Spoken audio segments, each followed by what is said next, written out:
SuperTalk Mississippi media production. Oh, yeah. Good morning, Mississippi. Everything gonna be all right this morning.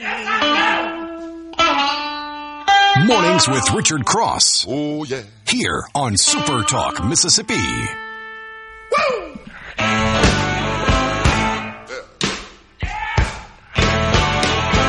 Now, when I was a young boy,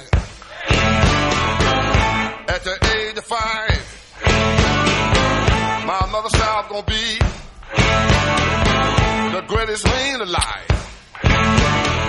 Monday mornings, start of a new week. Glad to be with you. It's Mornings with Richard Cross on SuperTalk Mississippi. Thanks for joining us. Thanks for starting your day and your week with us. Good gracious, have we got a lot to get to this morning. Right out of the gate, we let you know that the C Spire text line is open to you, 601-879-4395. Love to hear from you. Love to interact with you. What's on your mind as we begin a new week on the final day of the month of June? How did that happen? So just like that, we are 6 months completed in 2025. Doesn't feel real. Quick like a cat, Lance Tolbert. Good morning, my friend. Man, June's over. July's here. We'll have a big 4th of July celebration, right around the corner. Mm-hmm. It doesn't feel like that should be this soon, but maybe I'm just so enmeshed into my job and all this news and the cycle that I just don't know what day it is. But it doesn't feel like the 30th.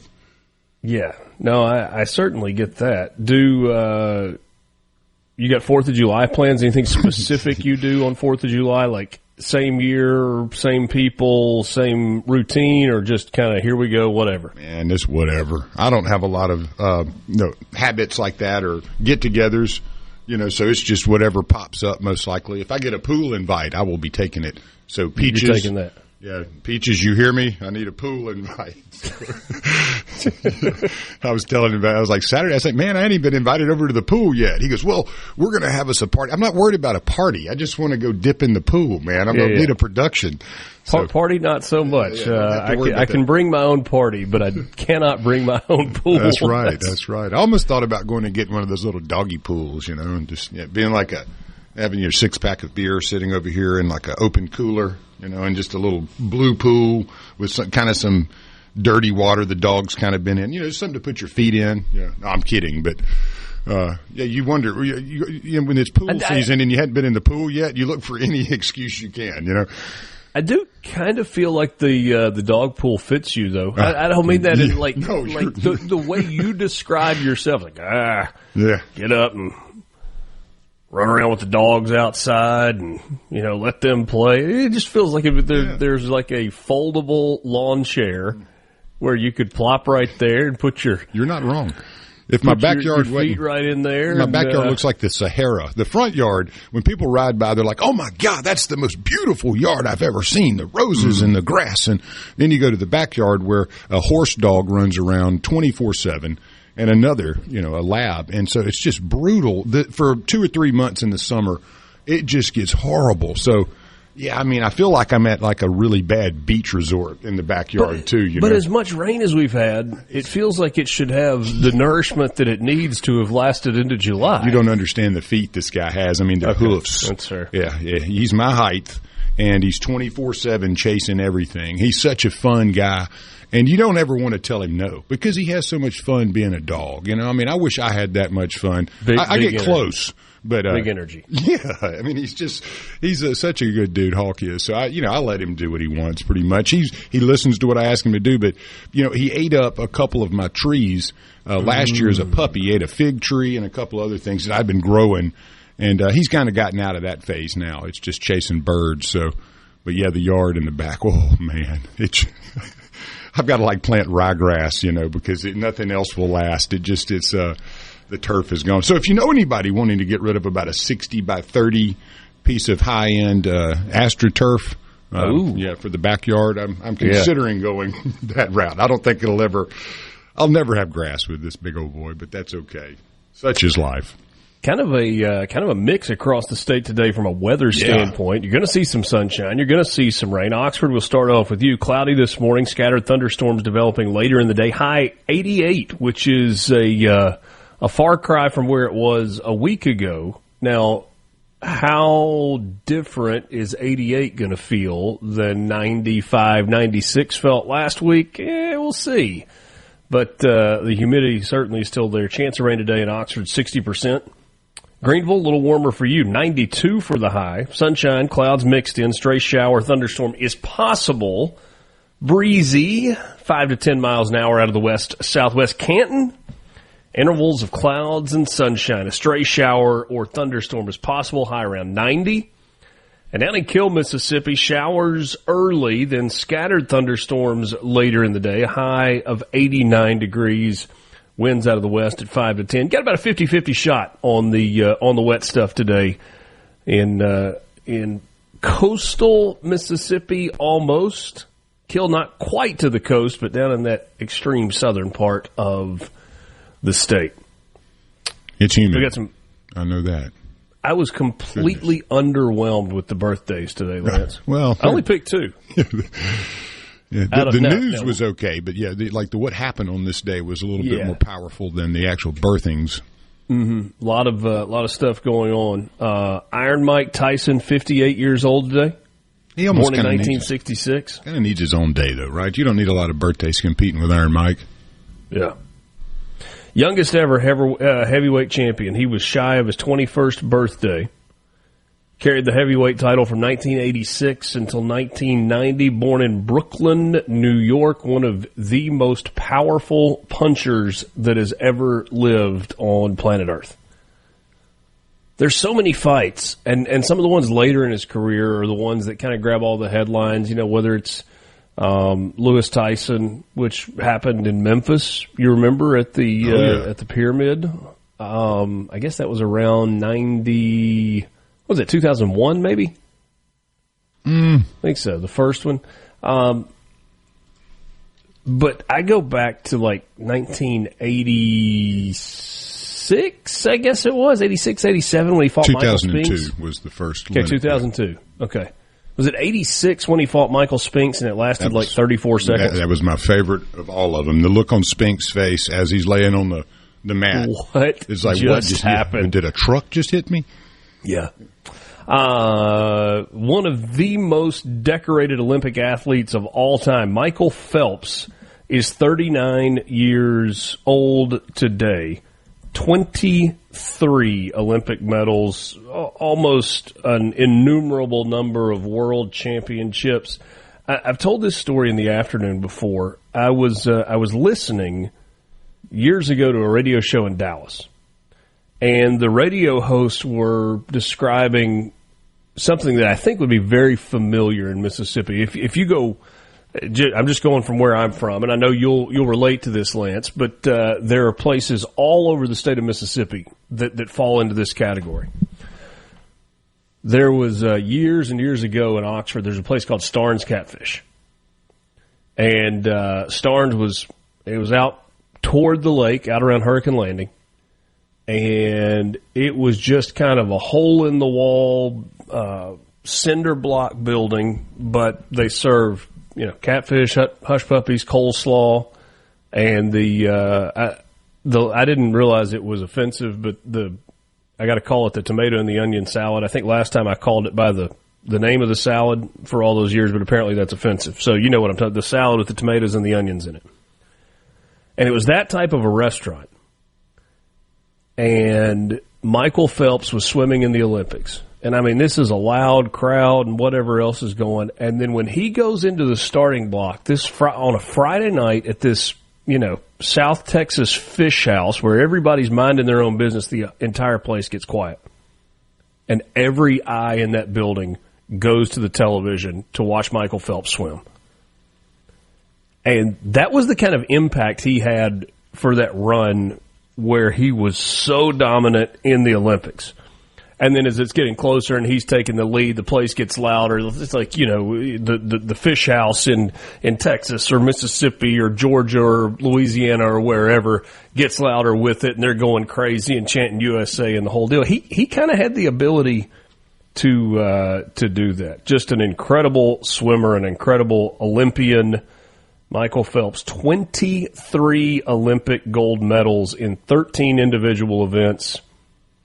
Olympic medals in 16 individual events, 28 total medals. It's just unbelievable. And then when he did that thing where he was loosening up, Lance, where he kind of bend over at the waist, and then he start flapping his arms back and forth, and they wrapped completely around his chest, and then he flip them back, and it was like they wrapped around his back the other way. Hey, man, the only person I can ever remember that would even come close and held the candle for 36 years is Mark Spitz. And then comes the man. Yeah, Phillips, who just crushes everything. So, some interesting stuff on this day in history. We've got news headlines for you. We got sports headlines for you. Big guest load this morning. Lance was joking with me before we started. He's like, I thought you were here, and then I saw the guest list, and I was like, oh, Sands is here this morning. No, we got a full boat this morning with Christopher Green, professor of law, to talk a little bit about some of the recent Supreme Court decisions. Lieutenant Governor Delbert Hosemann will join us. We got new laws going into effect tomorrow. Lieutenant Colonel Sean Cross from the Hurricane Hunters, and, of course, J.T. Mitchell.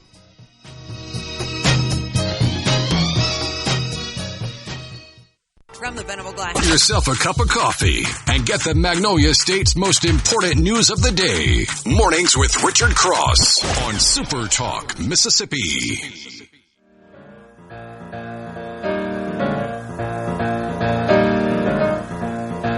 You better think about what you're trying to do to me.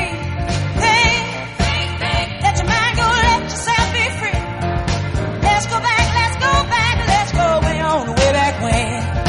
I didn't even know you couldn't have been too much more than 10. I ain't no psychiatrist, I ain't no doctor. I feel bad interrupting here. I'm dancing, man. Think. I always think of the Morning with Brothers. Richard Cross, Super Talk, Mississippi. Thanks for joining us alongside Lance Tolbert. I'm Richard. Glad to have you along for the ride. Much, much, much to discuss this morning. We start things off with some news headlines. Local first. Get to the local, and then we will spread our wings and broaden our horizons.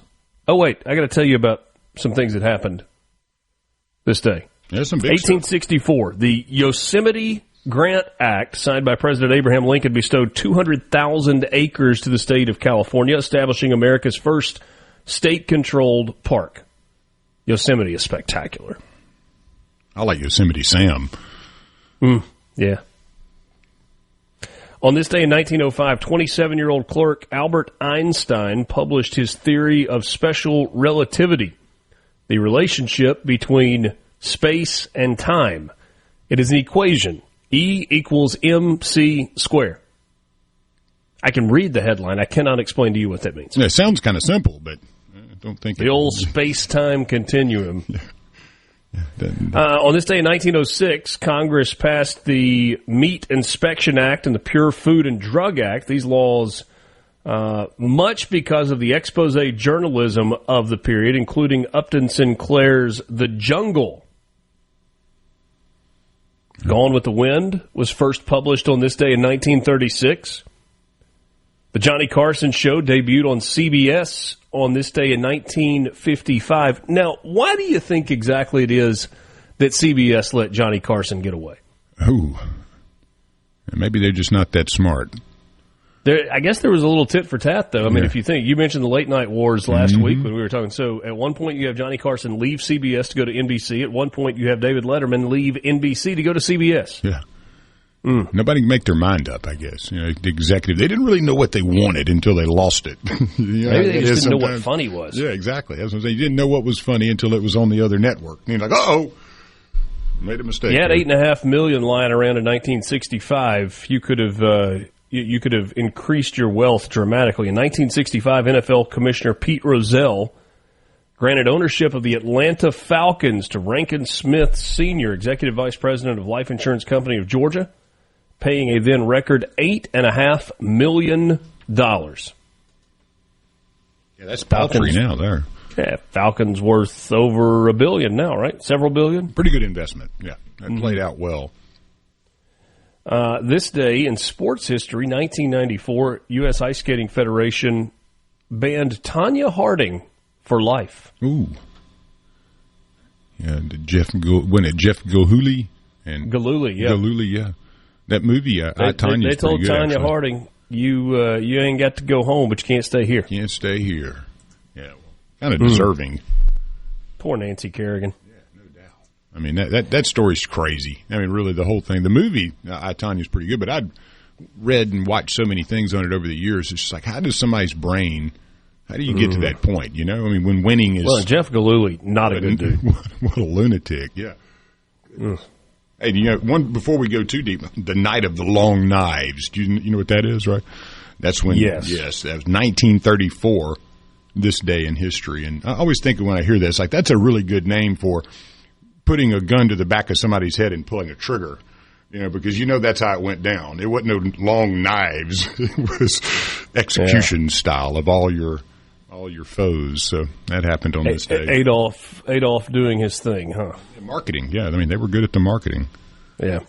2014, the United States Supreme Court ruled that family-owned corporations can reject provisions of the Affordable Care Act, or as Obamacare, as it was commonly called, on religious grounds.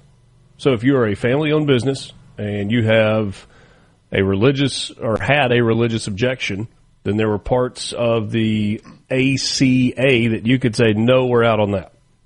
That was a big deal. Wasn't that the whole baking a cake case? There was, you know, I went through that for about a year going, wow, man, this is going to be something else, you know, trying to figure out how that was going to affect everybody. Mm-hmm. Yeah, then you started getting into the exceptions and the loopholes, and then Trump comes in and gets rid of the mandate, and so you're basically now with a health care plan that you're not forced to buy, but it's much worse than what you had. Yeah. Thank you, guys. It's wonderful. 2019, President Donald Trump becomes the first sitting U.S. president to set foot in North Korea in the Korean demilitarized zone, meeting Kim Jong-un. You know, best part of the trip was when they did their TikTok to Gangnam Style. Little K-pop, baby. Yeah. All right, those are your on this day things. An Olive Branch man will spend 6 years in prison and have to pay back $3.5 million in pandemic relief fraud. He's just the only one that got caught. Montreal Hudson, sentenced Thursday in federal court, according to an announcement by the U.S. Attorney's Office, convicted earlier this year of conspiracy to commit wire fraud and conspiracy to commit money laundering. Court records show he was found guilty of defrauding the federal government of COVID-19 relief money with the help of family members and another person. Resulted in Hudson, his mother, Zipporah Hudson, and also DeAndre Jones using illegally obtained money to purchase luxury vehicles and real estate. Kind of like that kid that killed the other dude, and they did a GoFundMe and raised a bunch of money, and his family now needs a public defender for him, right? Yeah. You know, the recent story. Anyway, Zipporah was convicted alongside her son, and she received a 5-year prison sentence. Jones also has pleaded guilty.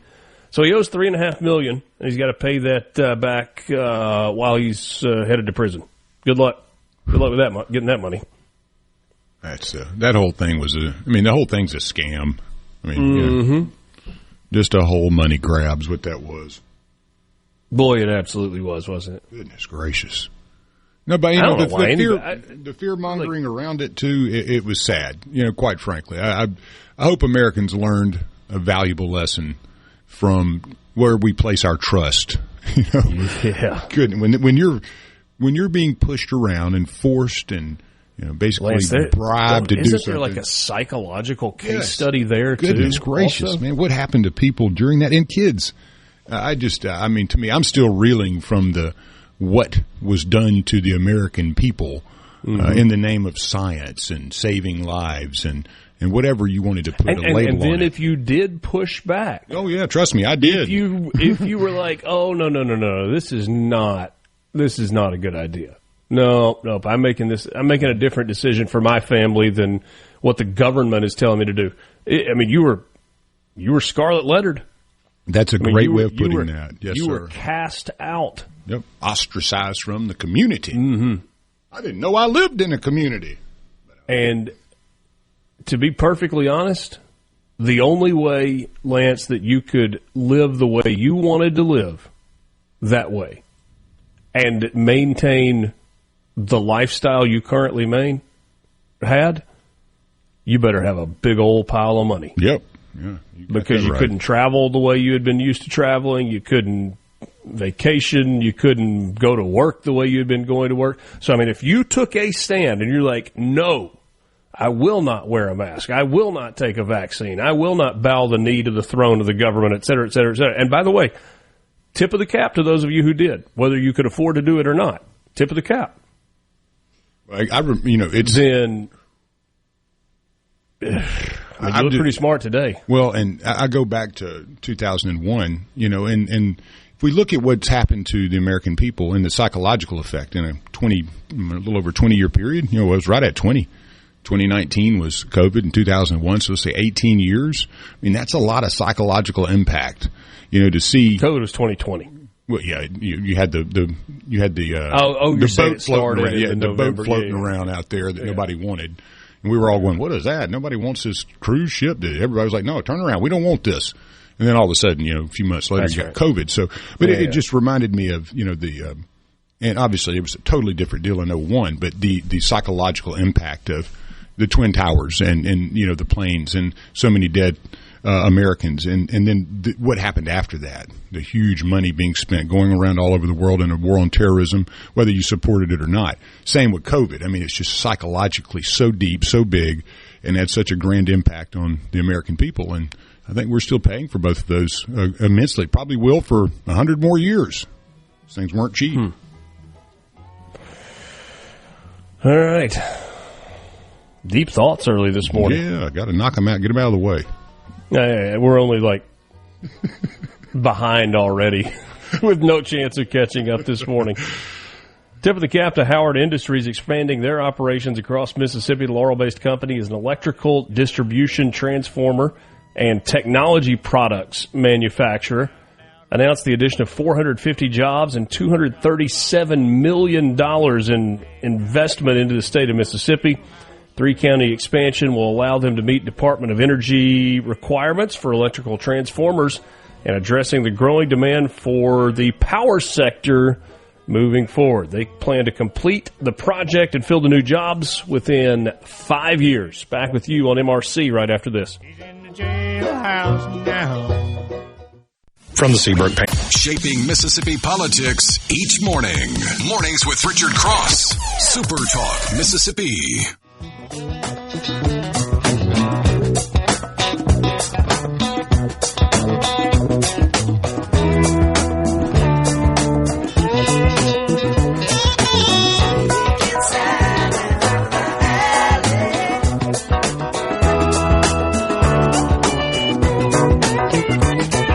Welcome back. Good morning to you. It's Mornings with Richard Cross, Super Talk Mississippi. The C Spire text line is open, 601-879-4395, 601-879-4395. Thanks for joining us this morning. You would appreciate you checking in, connecting with us on the C Spire text line. So, did you see this story from Idaho? This is awful yesterday. Coeur d'Alene, Idaho is one of the beautiful resort towns in the West. It's kind of it's 35 miles from Spokane, Washington. And right outside Coeur d'Alene, you've got mountains all around. Big, beautiful lake there. It's a summertime, just vacation hotspot out west. And apparently, a brush fire was set.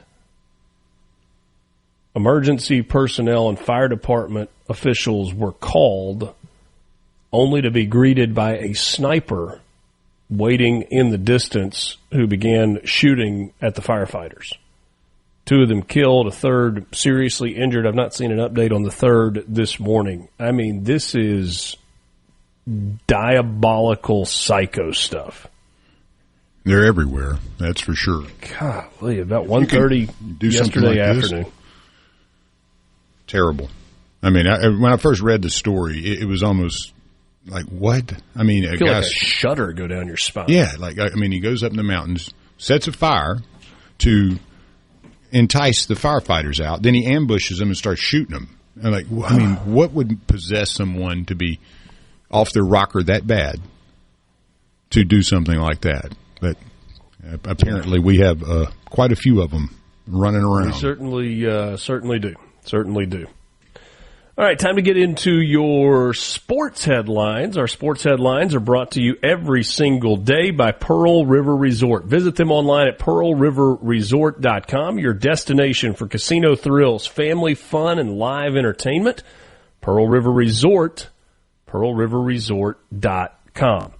So, a few things going on. This is the slower time in the sports world, but we got an announcement over the weekend. The winningest high school basketball coach in Mississippi history, Richard DeWeese, who last year was inducted into the Mississippi Sports Hall of Fame, hanging up his whistle after this final season. 1,851 wins across 50 years as a head coach at the prep level in both boys and girls basketball.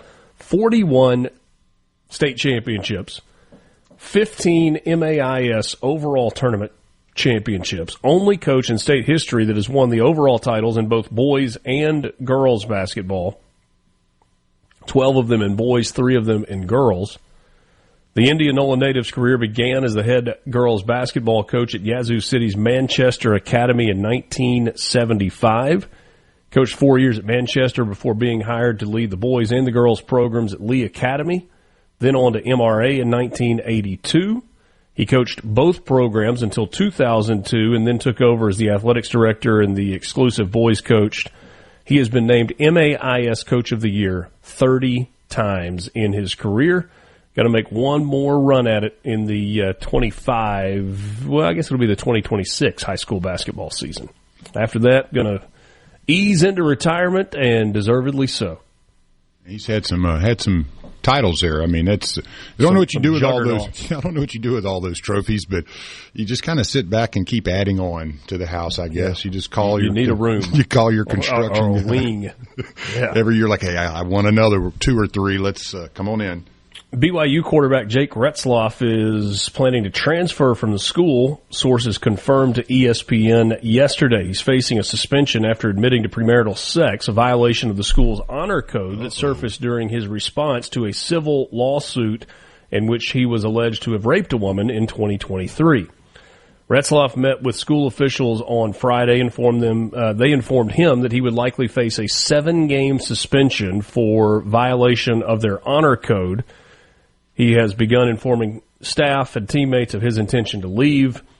The BYU staff has been ramping up preparation, getting 3 other quarterbacks ready. Last month, a woman filed a civil lawsuit that alleged he raped her in November of 2023. In response to that lawsuit, a lawyer representing Retzloff denied those allegations, but said that, yes, they had consensual relations. Salt Lake Tribune was the first to report that he was facing a 7-game suspension and intended to transfer.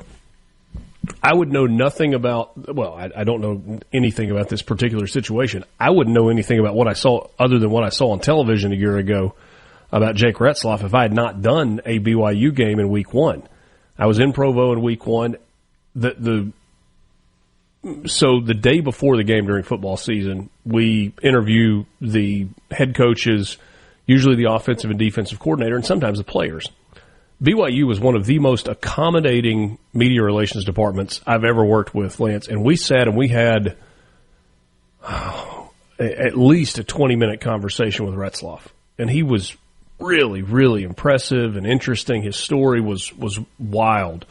Coming out of high school, he went into the COVID year and then didn't really have any offers, and he went to one junior college and put up big numbers, transferred to another junior college, put up big numbers, got an offer to go to UTEP, accepted the offer, moved to El Paso, but they found out one of his he didn't make his grades in one of his class, and so he had to come back and do some summer school stuff, got the opportunity at BYU, And he led them to an 11-2 record last year, through 20 touchdowns, nearly 3,000 yards, but now he is looking for another home.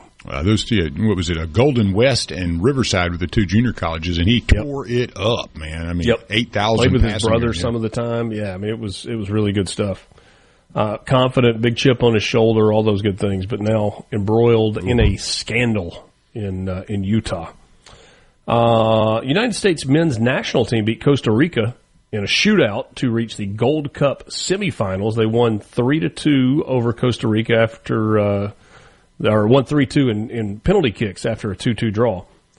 They advanced to St. Louis, where they will take on Guatemala in the semifinals. Guatemala upset Canada in the CONCACAF Gold Cup. U.S. has reached semifinals in 17 of 18 Gold Cups, including 13 straight since they lost to Colombia in 2000. Diego Luna and Max Arfsten had the goals for the United States in regulation. Those are your sports headlines this morning, brought to you by Pearl River Resort. Great time to visit Pearl River Resort, whether it's Dancing Rabbit Golf Club, 2 18-hole championship courses there, Geyser Falls Water Park, good place to cool off and have a good time with the family, especially on the weekends, or if you just want to hang out at the sports book or in one of the great restaurants, they've got it all for you at Pearl River Resort. Visit them online at pearlriverresort.com. The big, beautiful bill. I don't know what to make of it. There is a lot in there. And Democrats pulled I would say a stunt, but it's not. I mean, it's something that is well within their rights. It's only something that lawmakers do when it's politically expedient. They have the bill read aloud. We saw that in the Mississippi legislature this year, didn't we? Mm-hmm. Where, but the difference is they do it with like an auto reader, and they speed it up to a speed where it's like you're listening to a phone call on the Peanuts cartoons.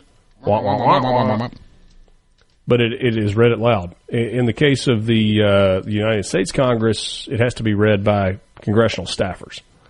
So they read the entire bill out loud, and then debate has begun on that. There was hope that there was going to be a vote on it last night. That did not happen. It goes into today. You remember the deadline that President Trump put on this was the 4th of July.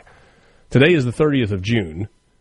The Senate has, thanks in part to the parliamentarian and in part to Republican lawmakers and in part Democrat lawmakers, it's changed a lot from the bill that the House sent to the Senate.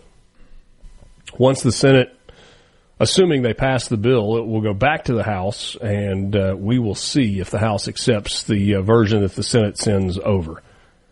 Feels like it's getting late early on this bill. Yeah, if they're gonna hit that 4th of July deadline. Also, feel like lawmakers may be watching fireworks in D.C. instead of in their home districts this coming weekend. But we'll see. We'll see where that goes. You and I were talking about it earlier. I feel like a lot of Americans have a great deal of frustration with the omnibus or reconciliation bills that come through. They're so big and there's so much in them. And upon the recommendation of our good friend Thomas in Greenwood, I did listen to the Theo Vaughn interview with Thomas Massey, the Republican from Kentucky, and he explained it in a way. He said, look, he said, there are things you don't like in the bill, and so on principle you vote against it. But in voting against it, you're creating a campaign ad for your opponent. And then, he voted against the military. He voted against lowering taxes. When in truth, it's like, yeah, but I voted against it because there was really bad stuff in it. And it's a conundrum that lawmakers find themselves in. Just pull all the stuff out of the bill and vote on it individually. Hard to do it that way, though, and there's some constitutional need for omnibus bills as well. All right, we'll get a lottery update for you coming up next. It's Mornings with Richard Cross. From the Venable Glass Track. Mornings with Richard Cross, here on SuperTalk, Mississippi. What else? And always on the SuperTalk app.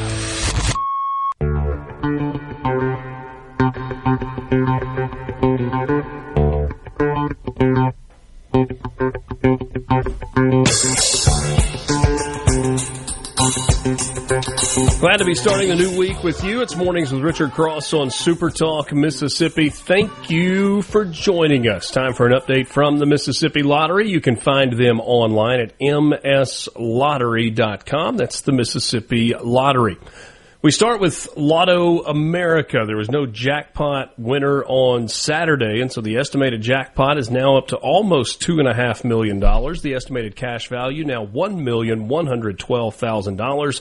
The numbers from Saturday night, June 28th, 6, 25, 26, 37, 45. The star ball was 1. The all-star bonus multiplier was 3. There was no jackpot winner for Powerball on Saturday night, and so that jackpot has climbed to $162 million. $74.2 million is the cash value in that. Saturday night's numbers, 4, 35, 43, 52, 62. Powerball was 12, and the Power Play multiplier was 2. Well, if you're playing double play, the numbers from Saturday, June the 28th, 8, 15, 22, 34, 62, and a Powerball of 22. A lot of twos in there. Mm-hmm. Mega Millions, no jackpot winner, estimated jackpot. Actually, there was. I was catching you. So tell me the story on this one. Like, what happened? Because I'm not looking at the update, but I know you have that. So we apparently had a big one. A person in Virginia. Mm-hmm. Virginia is for lovers. Virginia is for lovers. $352 million. $155.5 million was the cash value on a single ticket for a winner with Mega Millions in Virginia, and so the jackpot resets to $50 million. You remember that the rules on Mega Millions changed. The price of the ticket went up to $5 a pop, and you get those. The multipliers are now included for the non-jackpot tickets, and instead of resetting to $20 million, it resets to $50 million. So starting over with Mega Millions on Tuesday is the next drawing for. No, is that right? When's the next one? Yeah. Tuesday's the next Mega Millions. I would bet we don't get a winner on Tuesday, but that's my probably guess. Not. Probably not. Well, match 5. No jackpot winner on match 5 either. Yeah. Up to 263. That's getting there. 263,000 folks. Get ready. Numbers from Saturday's draw, or Sunday, 6, 7, 13, 19, 21. And had a bunch of cash 3, $500, but we're going to go with Sunday, the midday, 733, evening, 843. Cash for $5,000. Midday prize on Sunday, 0328. Evening numbers 2776, Fireball of 7, and a cash pop of 5. On the midday evening, Fireball of 9, cash pop of 15. Lottery Claims Office paid out $235,000 in change last week. Retailers paid out a little over $4.3 million to winners last week. The Mississippi Lottery is heating up your July with 3 brand-new scratch-off games and top prizes up to $200,000. Tomorrow, July 1st, is when the new games begin. You get the $2 Mad Money scratch-off, a classic number match game where money bag symbols win instantly and double your prize. Top prize, $25,000. You get a $5 scratch-off. It's 5x the cash. Backed by popular demand, vibrant color play. Find gold bars to win instantly, a money sack to multiply by 5, or a piggy bank to win all 15 prizes.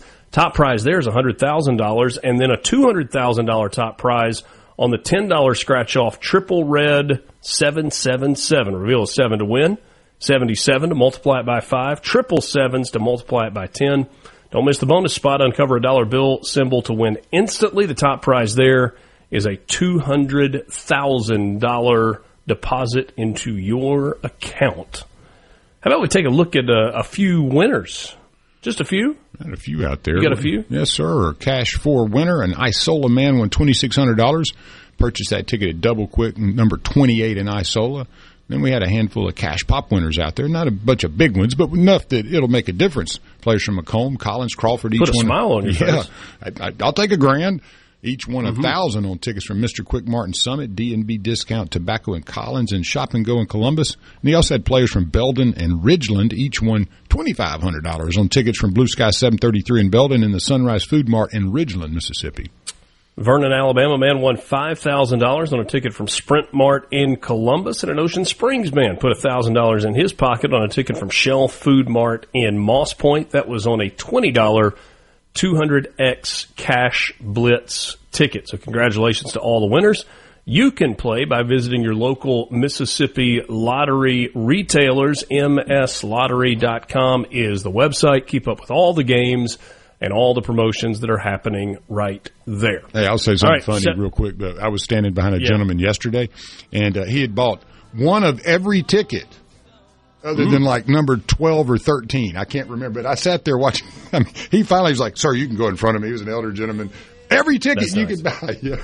Did he scratch them off in the store? No. I was like, I'm not going to stand there and watch this. But yeah, I mean, he had a system, man, and there was like one card he would not buy. Christopher Green will join us, law professor. We'll talk with him about some of the recent SCOTUS decisions. That's coming up next. Lieutenant Governor Delbert Hosemann will join us in the 7 o'clock hour. In the 8 o'clock hour, Lieutenant Colonel Sean Cross, pilot with the 53rd Weather Recon Squadron. That's the Hurricane Hunters. Talk a little bit about him with hurricane season. And JT Mitchell from the SuperTalk Mississippi News Team comes by later in the show as well. 1 hour in the books. It's Mornings with Richard Cross with you on SuperTalk Mississippi.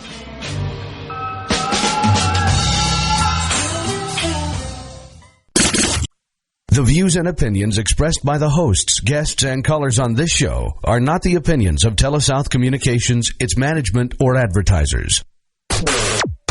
Start your day right. Mornings with Richard Cross on Super Talk, Mississippi.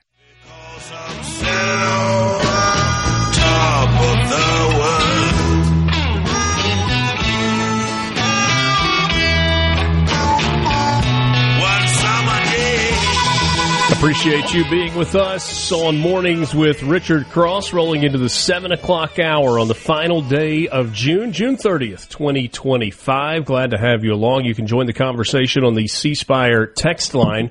601-879-4395 is the number. Looking for game-changing technology? Then you need C Spire on your team. 5G wireless, fiber home internet, and business IT solutions built as tough as your defense. Learn more at cspire.com. C Spire, inspired by you. First guest this morning is Christopher Green. He is a law professor that was at the University of Mississippi for a long time. He is transitioning to Columbus, Ohio, going to work at Ohio State moving forward. But, Christopher, you told us last time that we visited we could still call even though you were moving away. And I reached out to Alex on Friday. I was like, can we get Professor Green on? We've got stuff we need to talk about. The end of last week was quite the day for the United States Supreme Court. Oh, it was. It was, we always get this. The law professors, we're so frequently traveling, unfortunately. So we're always waiting with bated breath at 9 a.m. Central, 10 Eastern, for the Supreme Court to finish up what they're doing. And they finished with a little bit of a bang. I think maybe opinions differ about just how much of a bang. It was slightly more hyperventilating coverage in certain quarters than others. But this, Trump versus CASA case was, I think, got a lot of the headlines. It's been a long time coming. I think people waiting for limits on these things, the universal injunction. So telling a court, telling the president or telling an agency, you can't do that thing at all with respect to anybody, not just the people before the court. And they said, well, there's an app for that. There's a class action. If you want to have a class action, get a bunch of people together with the same issue, do that. And you can't just have this nationwide injunction or universal injunction. So they put that limit, and it's really a limit on judicial power, not granting power to the president. Yeah, and to me, that was by far the most interesting. You may disagree. You may think one of the other cases was a more interesting outcome. But I'd had a conversation with a former U.S. attorney, a former judge, kind of asking a little bit, trying to understand better the whole universal injunction thing. And he kind of went back and forth. He's like, yeah, generally speaking, you're not going to have a single district court make a ruling that applies nationwide, that the ruling is somewhat limited and should be kind of restricted to the plaintiffs. But in some cases, you will have rulings that are a little more wide-reaching. Supreme Court ultimately said no. The phrase that we have heard over and over and over is weaponizing the judicial system and you've got these judges that are appointed by one administration. In this case, generally either the Biden or the Obama administrations that were putting rulings in place that were temporarily putting a halt to executive orders that the President Trump was putting in place. What does all of this mean? I mean, I understand that at a micro level, it limits, what judges can do and put some judicial restraint there. But at more of a macro level, what does this mean going forward? I guess the basic takeaway I get is that everybody is limited by the power that they get from the Constitution and statutes. So courts, I mean, the biggest takeaway, the striking argument was the dissent in the Trump v. Casa case saying, hey, you are complicit, majority, in the president doing all these unconstitutional things. And the majority responding, no, we're not complicit. We're not aiding him in doing it. We're not doing it ourselves. We are limiting our own power to do our job. Our job is resolving controversies. And we don't have a general roving commission to make sure that the constitutional system works. So that's the big takeaway. We have a system with divided power. It's very messy. I think rereading Federalist 51 about ambition countering ambition. We have lots and lots of very, very ambitious people, and we need to be able to restrain our own ambition to the extent we can and restrain the ambition of others in our branch of the government. So the Supreme Court was essentially restraining the powers of lower courts to do this kind of thing. The danger is the president is going to have slightly more leeway to possibly sometimes get away with things, but we have a system that prevents him from getting away with these things forever. I was really reminded of a passage in Man for All Seasons. So Robert Bolt has this line. Thomas More is talking to somebody, and somebody says, well, I wouldn't give the devil the benefit of law. And Moore says, well, I would, if you're, cutting down all the laws of England, going after the devil. Well, what are you going to do when he turns around and turns on you? If you think, well, what the president's doing is just so unconstitutional, we got to just go after him with all we've got and shoot our shot, making it clear in as many ways and for as many people as we can that what he's doing is outrageous. Well, that and 250 will get you a cup of coffee. I mean, that is not the way to uphold the rule of law. So I see it as, I always admire people who restrain their own power. So the George Washington not asserting power to do certain things as president, not staying in power, those sorts of things are always, I think, what we need to admire more than going out and getting her done and being big, that kind of thing. There are dangers, in an American system. If somebody doesn't, jump in and save the day, there's a worry that other people are going to run roughshod. But I think self-denying assertions like this really deserve our praise and admiration. In pop culture and in sports, we are used to nicknames and initials, right? Madonna, Prince. One word names, Tiger.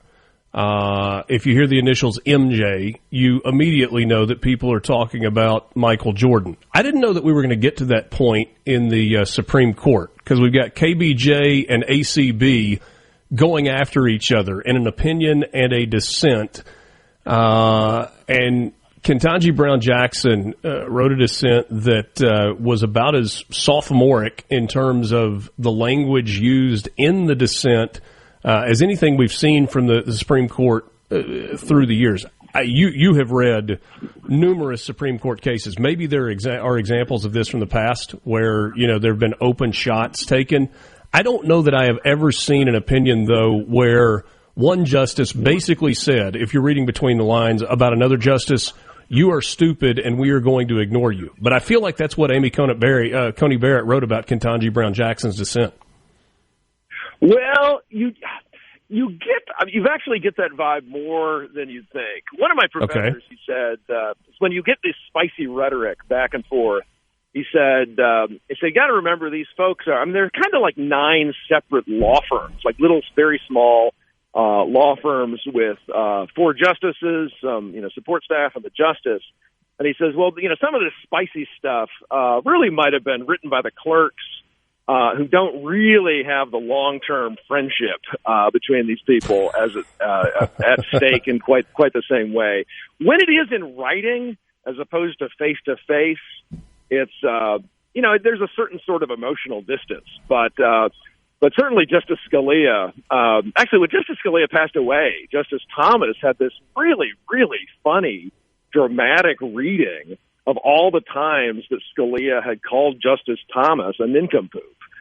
Basically, and it was. I thought it was extraordinarily endearing that even the victim of these barbs was able to take such delight in getting it so spicily pronounced. I do not get the sense that maybe today or on Friday, Justice Jackson and Justice Barrett are enjoying it in quite the same way, but I think they did have a certain sort of restraint in how they were expressing themselves. Justice always say we all get along. We go to parties and we enjoy going to. Scalia and Ginsburg famously went to the opera together, and there was an opera about them, and that sort of thing is what they always say. These two women are going to be, if they, health permitting, and God willing, they'll be on the court for a long, long, long time together. I don't think I think they will hold each other in respect. They will value each other's votes. Certainly, they enjoy having a unanimous court when they can get it. So I wouldn't think that they're. We shouldn't see this as some sort of kind of intellectual catfight or something. But it was a bit spicy. It was a bit spicy, certainly. It was. It certainly was. I wish our time was longer this morning. I do appreciate you jumping on. Christopher Green, professor of law, now at the Ohio State University, formerly at Ole Miss. We'll talk soon. Thanks so much. Take care. God bless you. Mornings with Richard Cross. The Lieutenant Governor is next. From the Venable Glass. From Sumner to Summit to Summerall, Richard has something for you. Mornings with Richard Cross on SuperTalk Mississippi.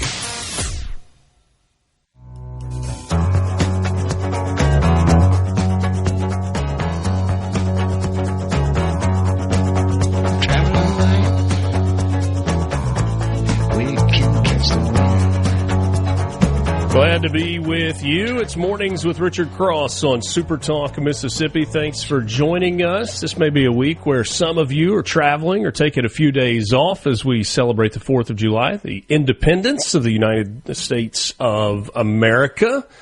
Don't know what the Lieutenant Governor's holiday plans are, but I know that he joins us right now on this Monday morning to start off a new week. We are on the eve, Lieutenant Governor, of some new legislation going into effect. Not all of it, but some of it is going into effect tomorrow, July 1st. Good morning to you. Good morning, Richard. How are you? Doing well. You're looking really, awfully good there. Did you shave this morning? No. Not yet. Just a little shadow this morning. Just getting up early there. That's right. When we visited a few weeks ago, you promised to come back, and appreciate you following up on that. Tomorrow is the day, July 1st, that some of the legislation that was passed this past legislative session goes into effect. And I think probably the two things that are on most people's radar are the gas tax going up by 3 cents per gallon in this first cycle, and the grocery tax coming down a little bit to 5%. So let's talk a little bit about those first. I noticed on Friday I was looking at AAA's national average, even with the gas tax going into effect tomorrow. the state of Mississippi still has the lowest gas prices in the entire country, so a bit of a win there. Yeah, we historically have had the lowest prices, and our jobbers and dealers and individuals that bring us the gas have all held their costs down, and we're, we historically, Mississippi is one of the lowest, if not the lowest, gas tax in the country. And so, and I think in 1987 was the last time we raised taxes, so that would have been 38 years ago or so. So I guess every 38 years we have to raise a little bit of gas tax. Inflation has probably doubled since that time. But in any event, I think the legislature has been very, very tight to make sure that we didn't do this until such time as it was just absolutely necessary, because the costs have just skyrocketed, Richard, to do anything in roads and bridges. It used to be you could do a mile for $1 million, and now that doesn't even come close. But the new tax is 3 cents, and which will raise over the next 3 years, 3, and 3. Those monies are split between maintenance of state roads and also county roads. So my supervisors are very excited about this, because they're going to be getting $40 million a year to fix what we would call feeder roads into the state roads in Mississippi. There's a lot of county roads out there that need some help, and so they'll be getting help. About 23 to 24% of the entire raise actually goes down to the individual counties. So people will be seeing it on their own roads, not only maintaining the state roads, we're also going to be maintaining the county roads. Is there a formula for how that will be distributed? Is it on an as-needed basis, or is it going to be the amount of money divided by 82? Well, no, it's 23.5% of the total amount of money that comes in, and you have to have a state aid road, and then from there it's judged on how terrible they are, whatever work needs to be done. Sure. So the counties get a flat fee. They were getting $4 million a month to do this spread about among the counties.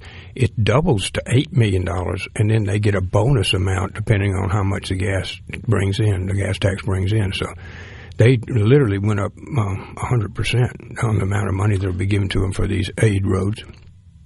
Brad White with the Mississippi Department of Transportation has he has tried to do as much as he can with the resources that are available. I know this is something that he is grateful for in terms of trying to make the money go a little bit farther. What have you heard from MDOT with regard to their plans and kind of the ability to, I guess, forecast a little bit better and also have that longer, multi-year plan in place? Yeah, what happened when y'all hired me, we went to a different system. So 5 years ago, it used to be if you were the senior senator, the senior member of the House, quite frankly, you got some road money. I mean, that's just kind of how it worked out. So when we started, we stopped that and said, all right, MDOT, you pick which ones have to be done, and in the order. So they gave us a booklet out 5 years. We need to do this one. I think the first one was Highway 15 in North Mississippi, and then Highway 7 that comes into Oxford, south of where y'all are. Then the interstate on in DeSoto County. The next one is from Gluckstadt up in Madison County, and then there's one on the coast, Diamond Head. So they picked these particular ones. We did not pick them by seniority in the legislature. And I thought that was really, really important. And we've been funding those called capacity projects. We've been funding those as we've gone along, and we didn't last year, and I'm very disappointed now. I think we ought to be putting some money towards capacity every year so that Mississippi continues to broaden roads where we have heavy traffic, and also it's dangerous. So, but the gas tax is aimed directly at maintaining the tens of thousands of miles of roads that we've got here already in Mississippi. So I think that change made a difference, because ranking by someone outside, the three commissioners and Brad White as executive director over there, that allowed us to take the politics out and just do whatever the next one up was. Visiting with Lieutenant Governor Delbert Hosemann, there was so much conversation about changes to PERS during this past legislative session, and we have the addition of Tier 5, which will go into place. Senator Sparks was on with me at the end of last week, and I feel like we doubled down once again on reminding people that if you are currently in the system, whether you're a Tier 1, 2, 3, or 4 employee, nothing changes to the benefits that you receive from the time that you worked. tomorrow is not the day, though, that that the new Tier 5 goes into place. So remind us the dates. It's March the 1st is when the new employees will come in next year. And you're right about that. Senator Sparks done a great job. Basically what we did was save the retirees and the people working for the state of Mississippi so they'd have to get their money. I don't know if you've been watching this, but Social Security goes out of money in 2033. So 7 or 8 years from now, will propose either a 23% cut in Social Security or they're going to have to raise taxes, one or the other, or some combination. So we are just that close. I'll let you take a guess on which of those two happens. Well, if I was up there, we're sure not going to cut the benefit. So whatever, it was so important for Mississippi. We, like everything else in the last at least few years here, we are ahead of them. By fixing the retirement plan, starting a new retirement plan, a 401k and defined benefit plan for these new employees will be very competitive. You know, Richard, and so new employees will have a 401k feature, which is 100% vested, and they'll have a defined benefit plan plus Social Security. And we increased to 19.9%, I believe. We'll start putting money in back to pay off the obligation of these employees that are working today or have retired. And so we have fixed the retirement plan. It'll take probably 25 or 35 years for us finally to get, you know, as they say, actuarially mature with all these people. So over a period of time, we will actuarially mature out, and probably 25 or 30 years from now, the state will have 19% of the salaries of all their employees to be used for education or roads or whatever the legislature then decides to do with it. That was a monumental thing for us, Richard, that everybody in politics, through anybody I ever talked to, said one thing you can't do is don't ever touch the retirement plan. Well, we did with the leadership of their own board. Bill Benson and Kelly Barfield were the chairman of the board. They met with us. They said, this is not sustainable. We need a new plan. And together we hired individuals and actuaries to come up with a new plan. And quite frankly, they get as much credit or more credit than really the legislature does. It was their leadership that allowed us to touch this. And hopefully, over the next 20 or 30 years, we'll work our way out of this horrible, I think it's $25 trillion debt we had, $25 billion debt we had. Unfunded liability is the phrase that a lot of people have used for the retirement system in Mississippi. Are you saying that if nothing else happens, this system stays in place for 25 to 30 years, then we eventually get away from that? Or do we have to throw money at it? Because there's been a lot of talk about, well, if we put $100 million in it, or if we put $500 million toward it to make this unfunded liability go away, do we have to do that? Well, it really just depends. And this audience is real smart, the group that you've got.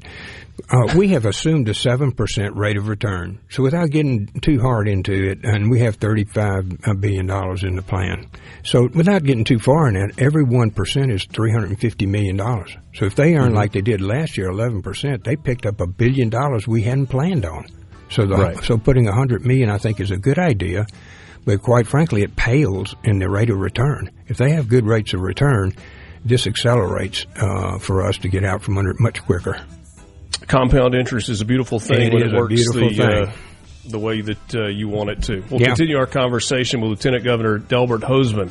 Government reorganization, that is something that has been on his radar. What does that mean? Why is it important? We'll talk about that next. It's Mornings with Richard Cross, Super Talk Mississippi. We're back with you right after this.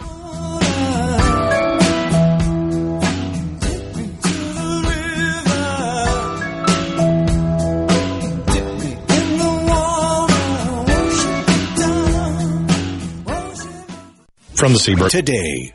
Cross is brought to you by Covington County Hospital in Collins, where your health matters.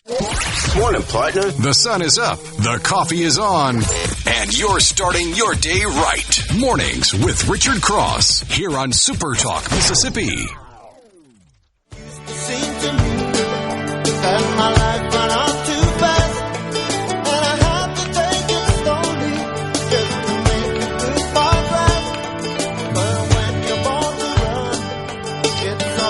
Lieutenant Governor Delbert Hosemann is my guest. It's Mornings with Richard Cross on Super Talk, Mississippi. You like the music there? Yeah, I always do. He does a great job with the music over there. He's giving me a hand salute.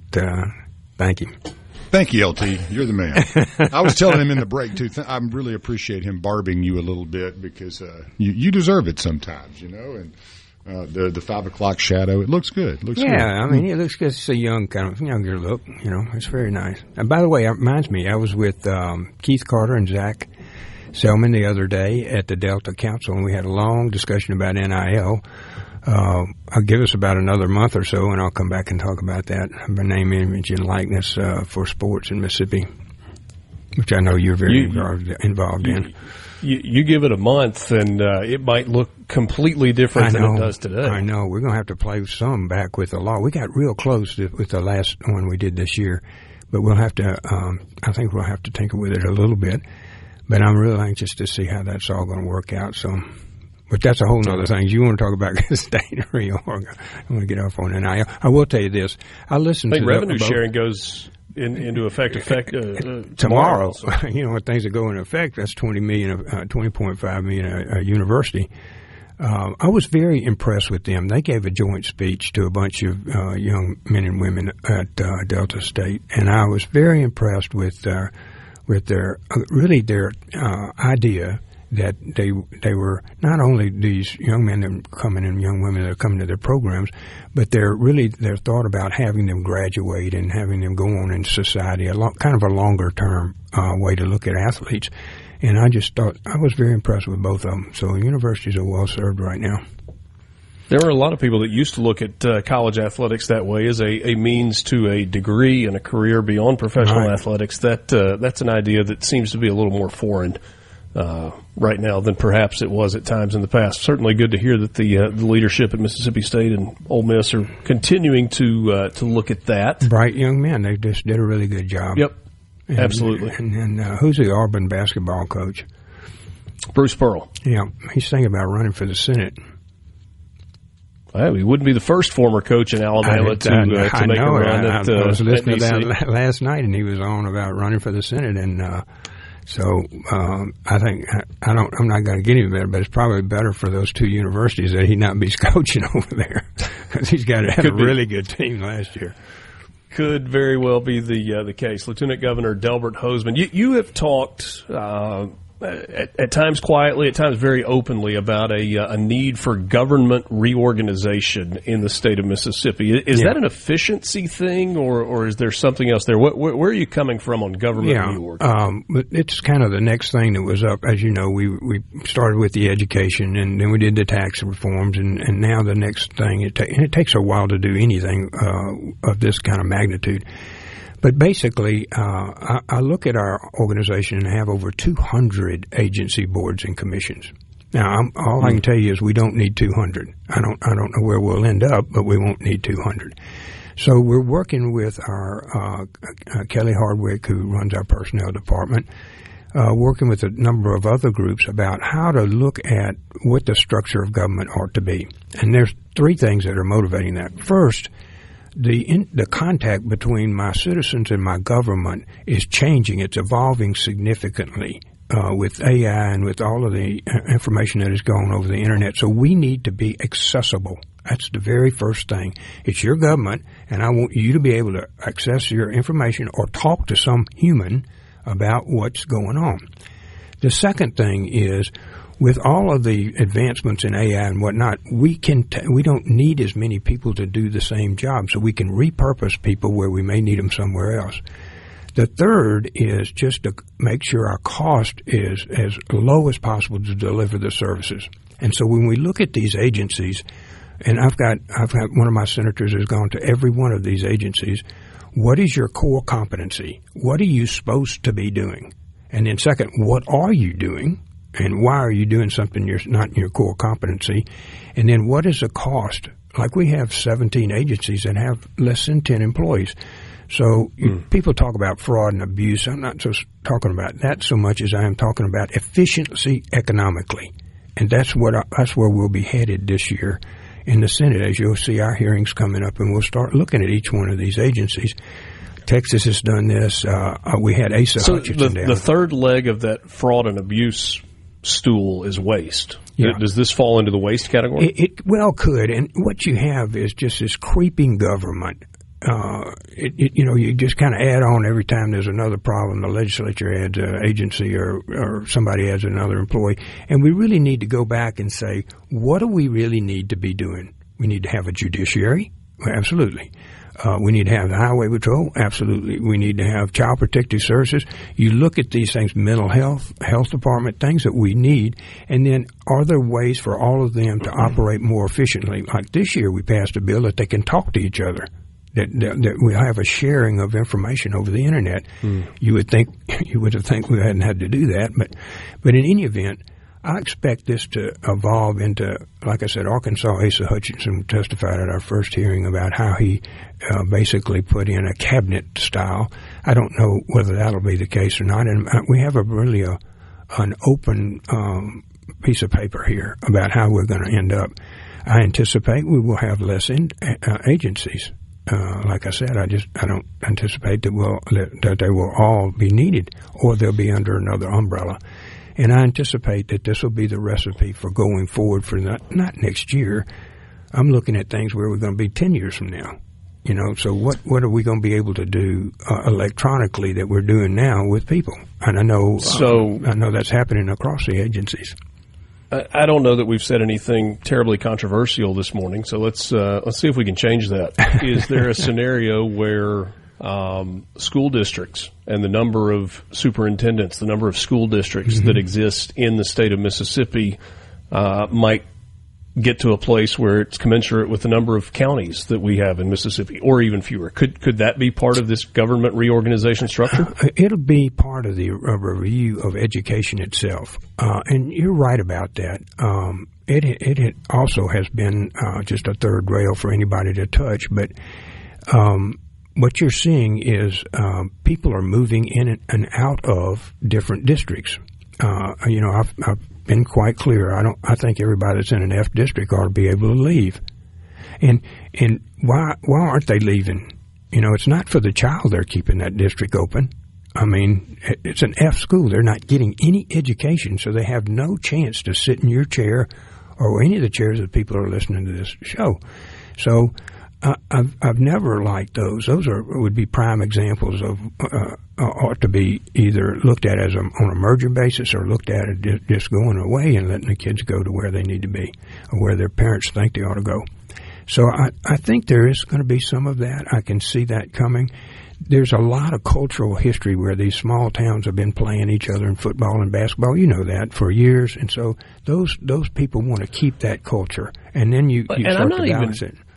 I'm not even talking about consolidating schools or school districts as much as I am consolidation of leadership within a district. So DeSoto County, for example, has got a ton of schools, and yet I think there is a single, not a single school board, but a single superintendent that is over all of the schools within DeSoto County. Yeah, it does a good job.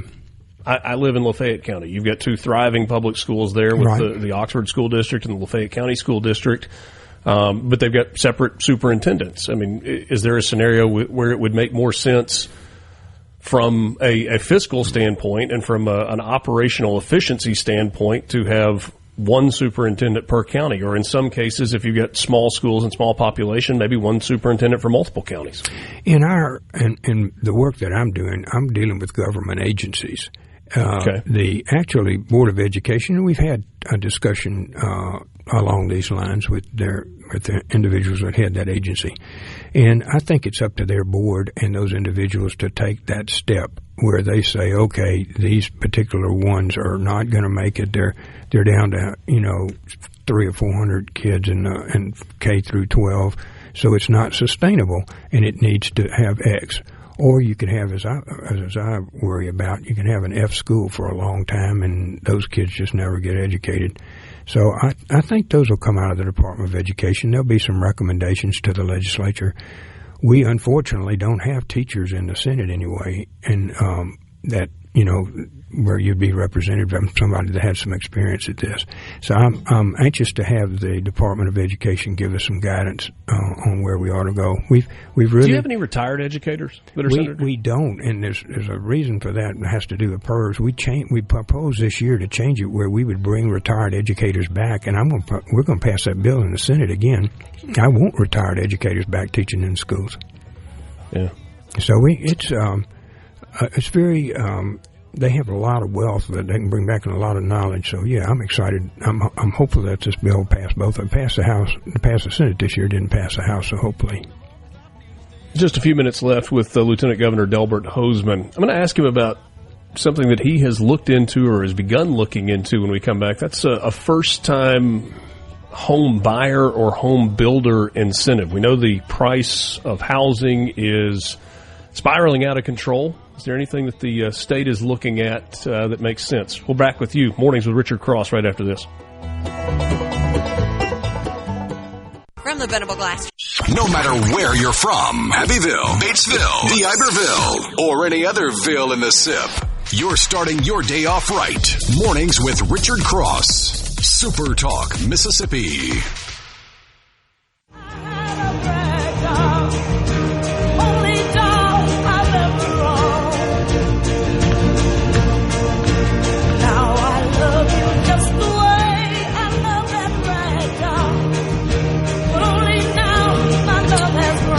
A very pointed question on the C-Spire text line. I'll let you handle this one. Mm-hmm. I know we have more committees than Republicans, but could we get Senator Blunt out of a chairman position? He's against 90% of what we, the people, want. Well, I hope they're in his district so they can go vote for whomever they would like to vote for.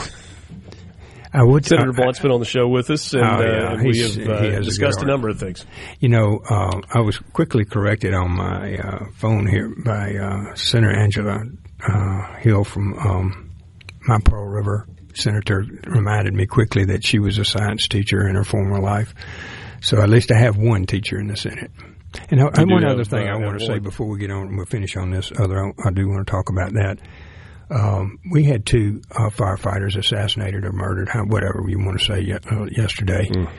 And this comes after the Minnesota murders and assassinations of those individuals and shooting of the others. And it seems to me, like we all, as I said, me having our prayers, that we have a calming of this kind of violence. They didn't even know these guys, these firefighters. They set a fire and set them up and actually just assassinated them. They had no chance. And those kind of individuals don't have any place in our society. So anyway, could not agree more. And I mean, just a scary story. We talked it a little bit during some news headlines at the beginning. Just as diabolical and gross, and just like how does somebody get to that place from a mental standpoint? Minnesota is the same. This lady was, President Pro Tem of the Senate.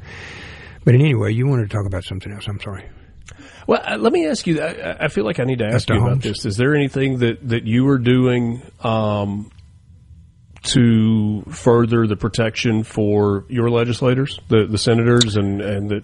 I did. That Speaker White's doing for House members as well. Yes, because I know if you're sitting in one of these elected positions, this is a very scary time to be in that spot. Yeah, they're murdering people that aren't even elected. I mean, just firemen. So.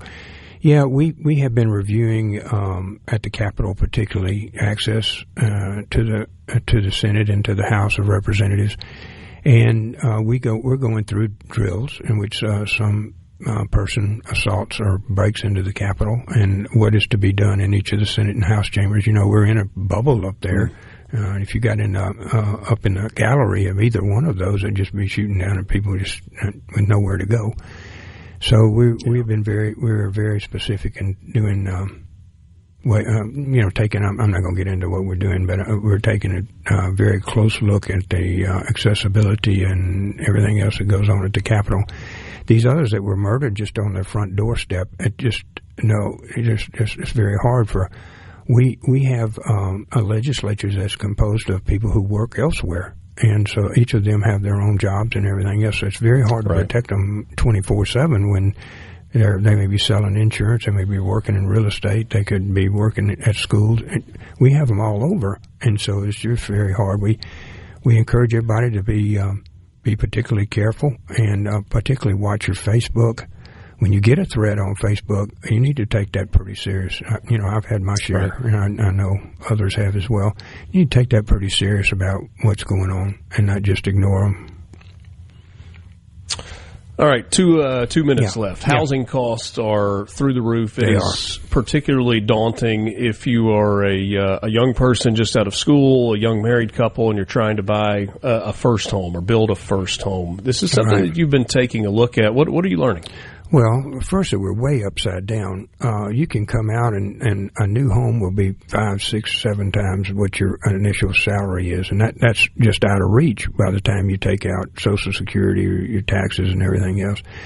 So we're having real trouble with first-time home builders, and the reason that's important, Richard, is that that's the way you set your roots in the community. I mean, you have your children there, they go to school there, you go to church there. It just sets your roots if you have a home. So we want home buyers, particularly first-time home buyers, because you build up some equity and you can buy a bigger one later if you have more children or whatever. So we have been meeting with Mississippi Home Corp, with Building Contractors Association, and others about how we can get our young people into home.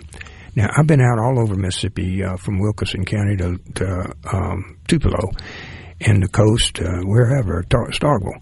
And each one of those discussions have evolved around having housing for working people that is affordable for them to be able to get into. And so we're going to address that this year. And there are several different alternatives. Most of what we do will be groundbreaking. I don't know that other states are really doing this.